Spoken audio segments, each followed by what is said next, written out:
single leg X is to stomp the ground and I post on the knee at the same time. And as I do this, I kick them in the butt and I guide to try to get all their weight open. And now I can easily transition. And now we're into our X guard. So again, I'm here, I'm in single leg X. When I'm ready, or as they peel the foot off the hip, I post, I kick, and now those stance is wide. And now I can just hold them here. And now I can immediately transition into the traditional X. So this is the number one thing that I do actually to get into that guard is I go here, boom, I plant and I post and I re-guide and then I just shift off and now we're into that regular X guard position. That is the number one way I get there. Another way, let's go to half guard real quick, is I go from half guard and I extend and I put in a butterfly hook and then I'll try to just tilt people and knowing I'm not gonna sweep them. And then once the foot comes into the air, I'll pull myself underneath them into single leg X, and then I'll just X underneath and stretch. And now I'm basically into X guard. And if they stay here, then I'll just end up wrestling. And if they stand up, then we're into the regular standing X guard position. Yeah, just like that. So again, we'll go from half guard facing this way so that people can see.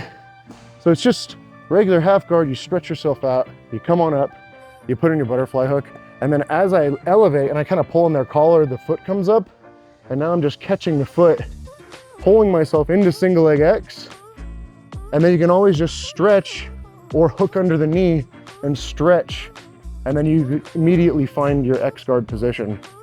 Another one is mount. Whenever people are in mount, I'll do that good old kipping escape where you bridge off to one side and then I'll kip, and then I'll find my knee.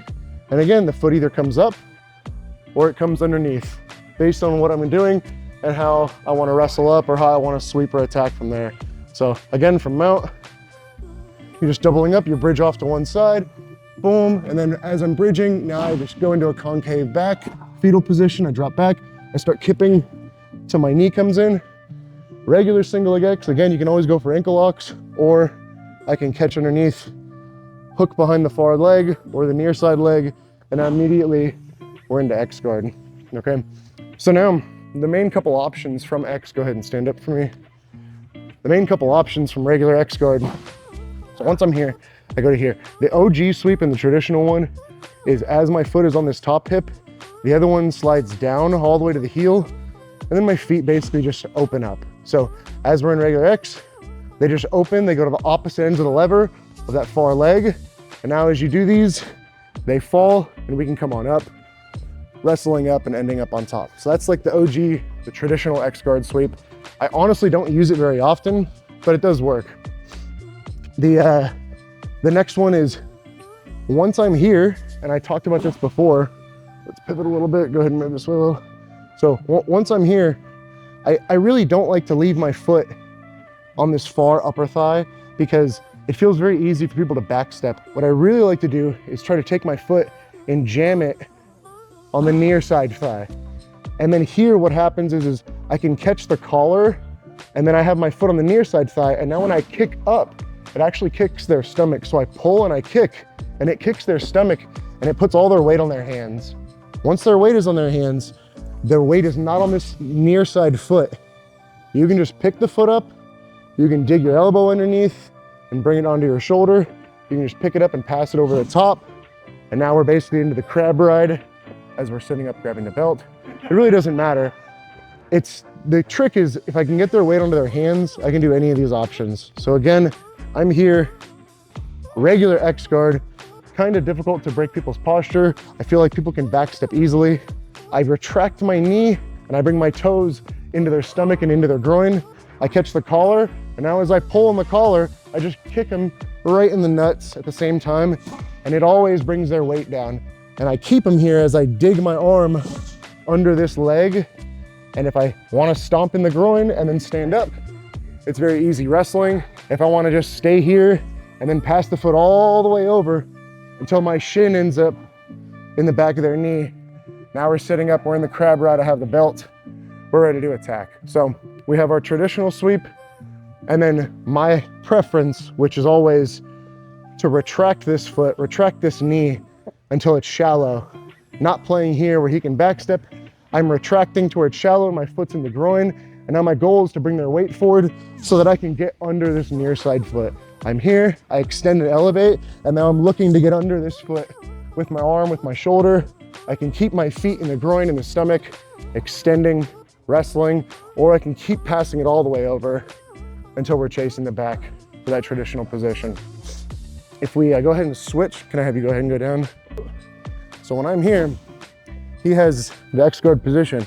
My favorite way to pass this position is to really use my knee and my hand together to try to crush this knee towards the knee that he has of mine that's trapped.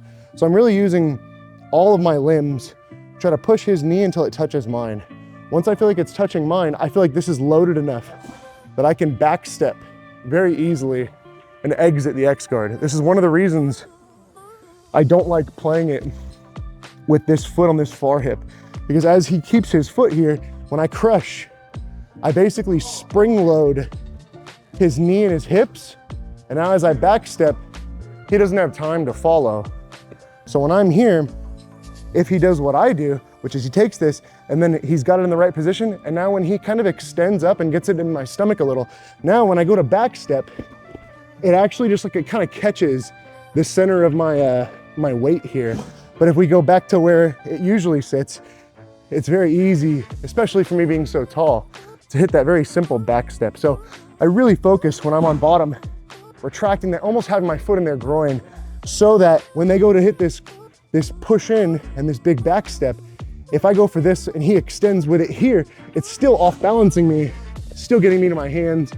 And now he can still do the traditional sweep, knock me backwards, get me onto my hands, wrestle, whatever he wants.